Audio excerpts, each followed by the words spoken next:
The WNBA, the Minnesota Lynx, lying in wait as Lynx are wont to do. Watching tonight's winner-take-all Game 3 between the Mercury and the Liberty, a game which has just gone final. Yeah, what would it take for Phoenix to dethrone the WNBA champs? Spoiler alert, big helping of Alyssa Thomas and Satu Sabali. That's what. Taking to this one, it was a back-and-forth battle. Game 3, defending champion Liberty, Phoenix Mercury, winner advances to face those Lynx. Harden, Booker in the house to watch this. The Sabali miss, Kalia Copper clean up. Mercury up 12. They were up big early, but New York was coming back. Here's Sabali with a 3. Great ball movement, and that's how you get it done. Now it's a 6-point game. Later in the half, Liberty down 4. Sabrina Ionescu and Brianna Stewart with the trap, and that gets the steal. Ionescu charging, easy lay-in. Liberty down 2. Under 35 seconds to play in the half. New York down 3 off the jump ball. Stewie with the jumper. Liberty now down 1. Closing seconds of the half. Here's Alyssa Thomas, the kick to Copper, and Copper calmly nails the 3.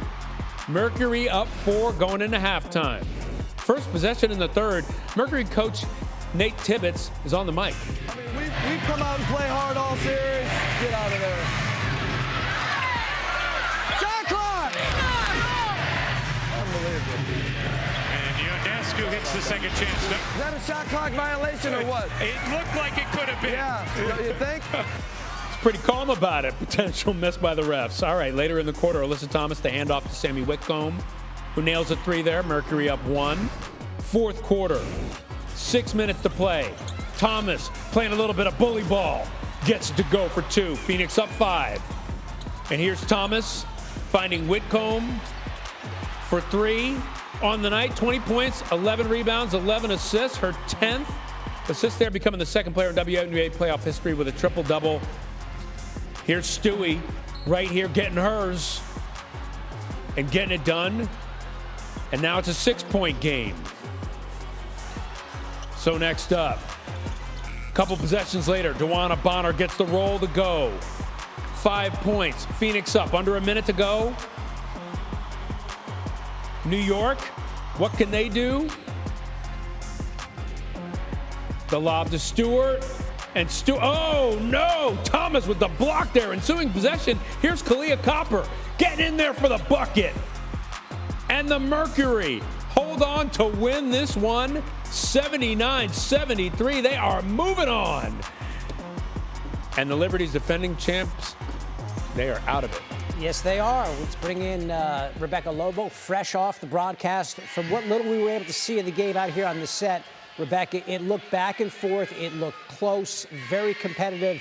The difference, perhaps, was Alyssa Thomas, as Ryan mentioned, just the second player in league history with a triple-double in a winner-take-all game. What did you see out of her in this game?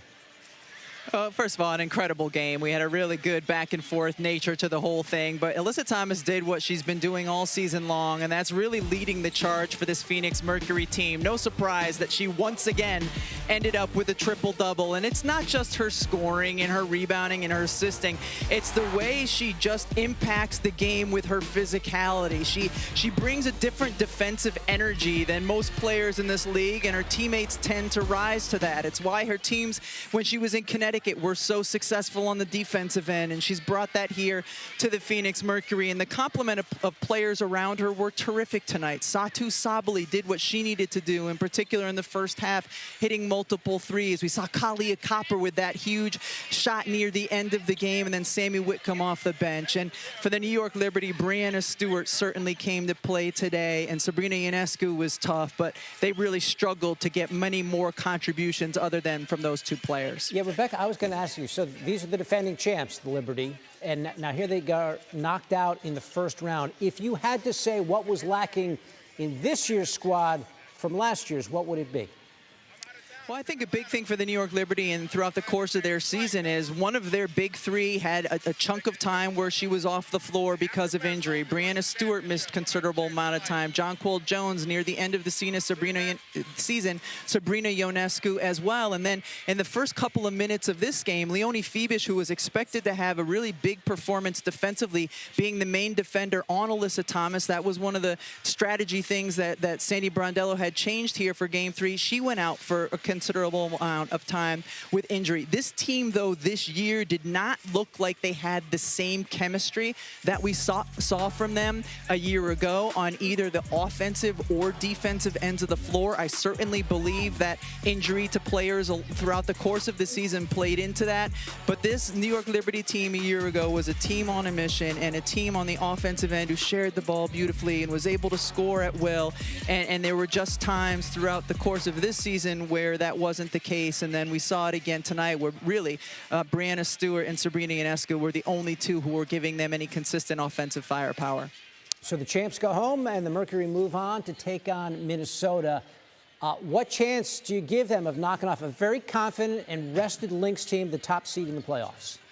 Well, it's certainly going to be a tough game one for the Phoenix Mercury. Minnesota Lynx were the team that was able to end their series in 2 games. They have been in Minnesota, a little bit of chance to rest and now also prepare for this, while Phoenix now has to travel to Minnesota tomorrow to play an afternoon game on Sunday. But you never count out this Phoenix Mercury team. They are talented, they are tough, they are physically imposing. Now, the Minnesota Lynx have been the best team in the WNBA throughout the course of the season. Of course, the Vegas Aces made a huge push near the end of the year, winning their 16 straight at the end of the regular season. But game one in particular is going to be very, very challenging, I think, for the Phoenix Mercury because of the tough nature of this series and the quick turnaround time as well. Absolutely. Rebecca giving us some insight into what just happened tonight and moving it forward as well, down to the Final Four here in the W as the playoffs continue.